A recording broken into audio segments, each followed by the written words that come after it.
చాలా వరకు 'big boss 9' కూడా నాకు సరైన హోస్ట్‌ని మార్చండి. విజయ్ దేవరకొండ, బాలయ్య, రానా ఇలా చాలా పేర్లు వినిపించాయి. బట్ చివరికి నాగార్జున వచ్చాడు. అండ్ ఈ ఎపిసోడ్‌కి అంటే ఈ సీజన్‌కి వచ్చి నాగార్జున సార్ రెమ్యునరేషన్ కూడా చాలా ఎక్కువ ఉంటుంది. దాదాపు 20 CR అని అంటున్నారు. ఇది ఎంతవరకు నిజమో తెలీదు. జస్ట్ ఏంటంటే వార్త కింద వచ్చింది.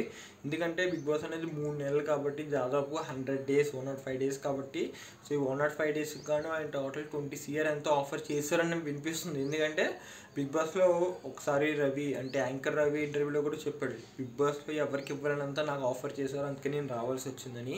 సో కంటెస్టెంట్స్కి ఆ రేంజ్ ఇస్తే సో ఆబ్వియస్గా హోస్ట్స్ కూడా ఎక్కువగానే ఇస్తారు. సో నాగార్జున సార్ ముందు నుంచి ఇంకా అలా ఉండడం వల్ల ఆయనకి 9 కూడా ఇంకా ఆయనే తీసుకున్నారు చాలా వరకు. బట్ ఈసారి హోస్టింగ్ అయినా మారిద్దేమో అనుకుంటున్నాను. ఎందుకంటే వాళ్ళు స్క్రిప్ట్ ఏమి ఇస్తారో ఈయన అదే అడుగుతారు. సో ఆబ్వియస్గా హోస్ట్ ఎవరైనా ఏం చేంజ్ ఉండదు. బట్ ఏంటంటే కొంచెం టోన్ మారొచ్చేమో అంతే నాకు తెలిసినంత వరకు. సో మీ ఫేవరెట్ హోస్ట్ ఎవరు? నానియా, ఎన్టీఆరా, నాగార్జున గారా?